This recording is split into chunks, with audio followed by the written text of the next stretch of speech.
The admissions officer's 3 eyes blinked in sequence, each one expressing a different shade of disbelief. Lara stood before the obsidian desk, her academy acceptance letter clutched in one hand, a coffee thermos in the other, wearing what could only be described as supremely inappropriate optimism.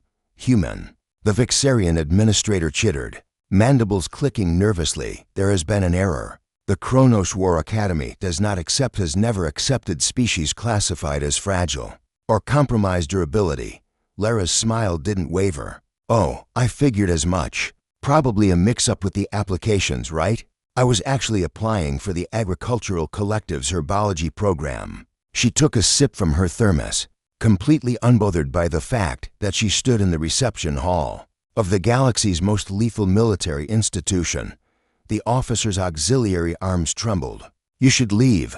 Immediately. The first-year survival rate here is 43%. For species with exoskeletons. Wild, Lara said pleasantly. So where do I go to fix the paperwork? What Lara didn't know what the increasingly panicked administrator couldn't bring himself to tell her was that Galactic Administrative Protocol 7.3 was absolute. Once an acceptance letter was issued and the recipient appeared in person, enrollment was binding. No exceptions. Not even for clerical chaos. Especially not for clerical chaos. Ralph found her 3 hours later in the combat simulation bay, surrounded by 7 Krokan berserkers who looked like they'd been carved from violent intent and bathed in fire. He was human too, one of only 3 in the entire academy, and he'd survived to full semesters by being invisible, cautious, and never, ever volunteering. This girl was volunteering. The scenario is planetary siege defense. She was explaining to her team with the enthusiasm of someone describing a potluck dinner. So I was thinking, what if we don't defend at all? What if we let them land, then collapse the mine shafts under their staging area? One of the Krokans, a creature that could bench press a shuttle, stared at her. That's actually tactically sound, right?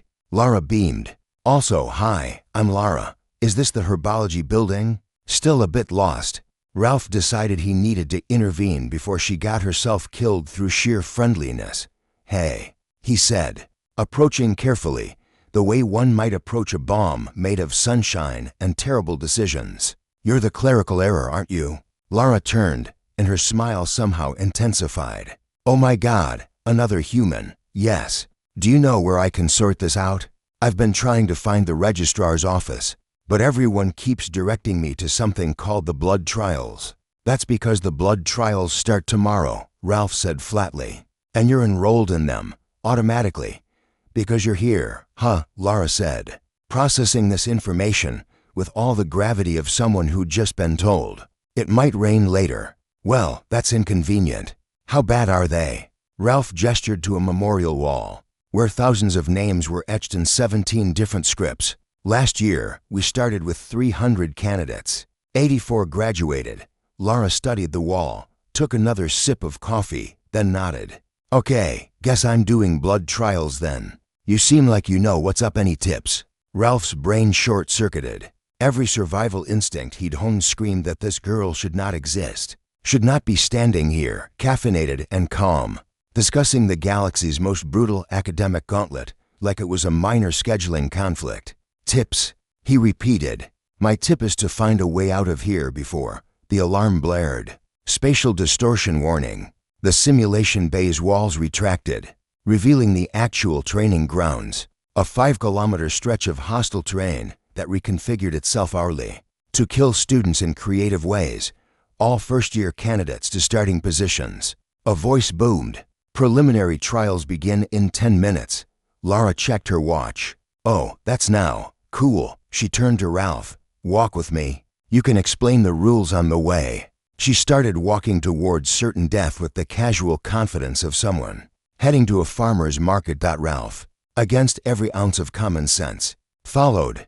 The Krokan berserkers had decided Lara was their new favorite person, which was either the best or worst thing that could happen. They followed her like massive, violent puppies, occasionally crushing obstacles that got too close. So the gravity wells are randomized? Lara was asking, notebook out, actually taking notes. Yes, Ralph confirmed, still trying to understand his current reality. and the atmospheric composition shifts every 7 minutes, and there are 100 drones, and the terrain itself is semi-sentient and hostile. But we work in teams, right? Theoretically, most teams collapse into infighting within the first hour.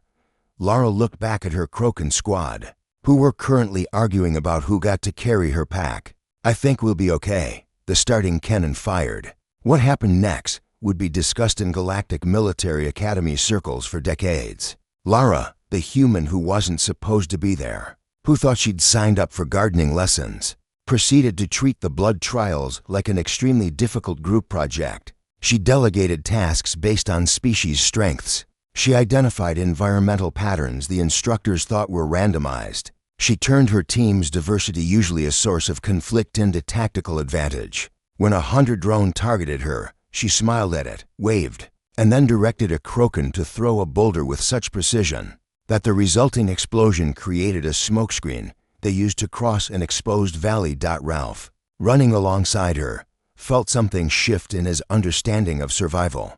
He'd spent 2 semesters being small, being careful, being invisible. Lara was being impossible, and it was working. At the 18-hour mark, when 70% of teams had already been eliminated, Lara's team crossed the final threshold.